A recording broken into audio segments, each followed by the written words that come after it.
J'ai le plaisir d'être avec Marc Vella, pianiste nomade et humaniste, qui a fait plusieurs fois le tour du monde avec sa caravane amoureuse.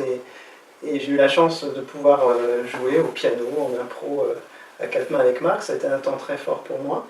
Donc j'ai eu envie de te rencontrer et de t'interviewer, Marc, dans le cadre de notre association iDésir.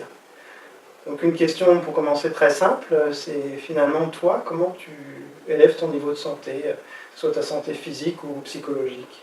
Je fais attention à, voilà, déjà à ne pas m'abîmer.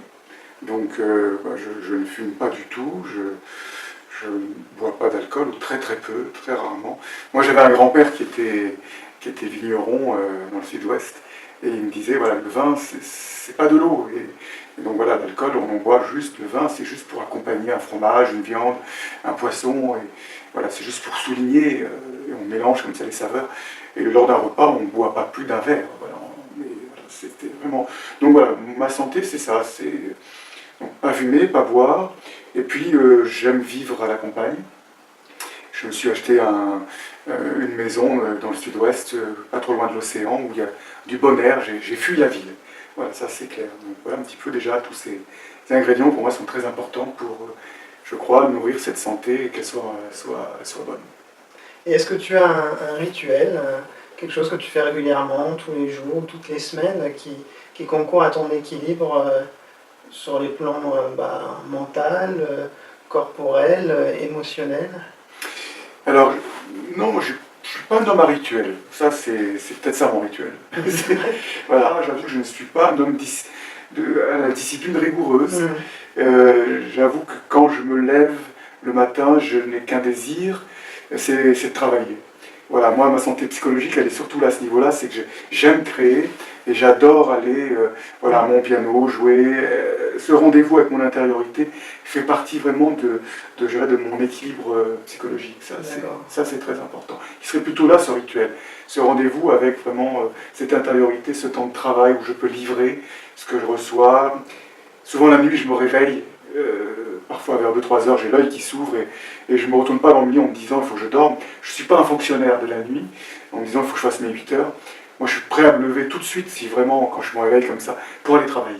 J'adore ça, j'adore quand j'ai trouvé une phrase qui peut faire du bien, quand à un moment donné, quelque chose qui a du sens pour les autres.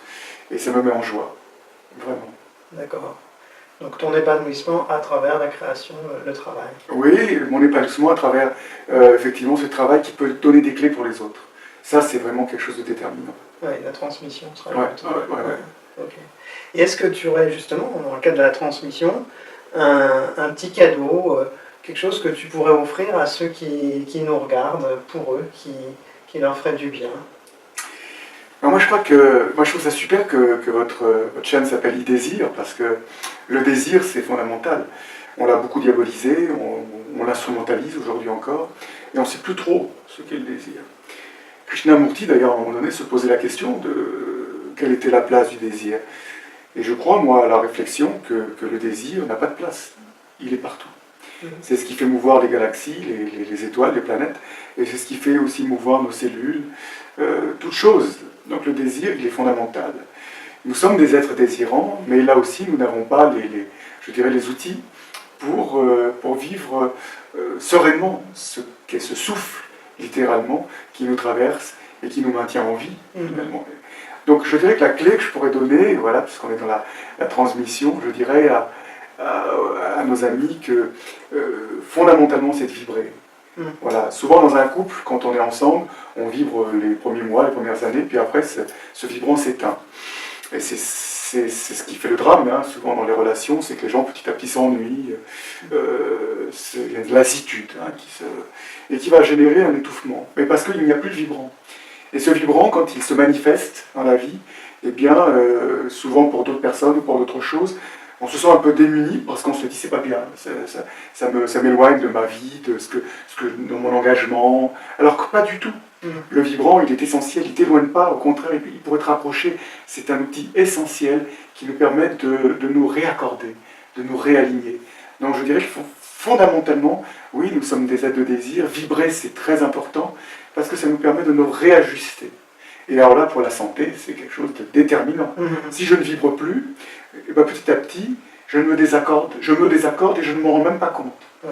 Et donc une dissonance va s'installer en moi, et inévitablement la maladie va se cristalliser parce qu'il y a cette dissonance. La maladie étant l'expression de la dissonance. Vibrer permet cette possibilité de me réaccorder. Si je transpose sur le piano, je ne peux accorder le piano que si la corde vibre. Si elle ne vibre pas, comment veux-tu accorder la note? On se rend compte qu'elle ne peut se réaccorder que si elle vibre. Et bien finalement, dans la musique de la vie, c'est la même chose. Donc je dirais à nos amis, je le dis à moi-même, vibre, voilà, tant que tu es vivant, tu es là pour vibrer avec l'être avec lequel tu vis, ta compagne, ton époux, ton épouse, vibre avec cette personne, et vivre avec cette personne en t'ouvrant, évidemment, sur le monde, sur les autres. Tout l'intérêt, je crois, est de s'émerveiller ensemble de ce que la vie nous offre, voilà, dans tous ses possibles. Et c'est ce vibrant-là qui va nous permettre de nous réajuster, de nous accorder. Voilà. Et s'accorder, ça veut dire à la fois se permettre la vie et être juste. Donc ça, c'est très important. Voilà ce que je pourrais donner comme conseil à nos amis. Ok, bah, écoute Marc, merci beaucoup pour ce que tu nous as transmis et cette vibration. À très bientôt sur notre chaîne iDésir. Merci. À très bientôt.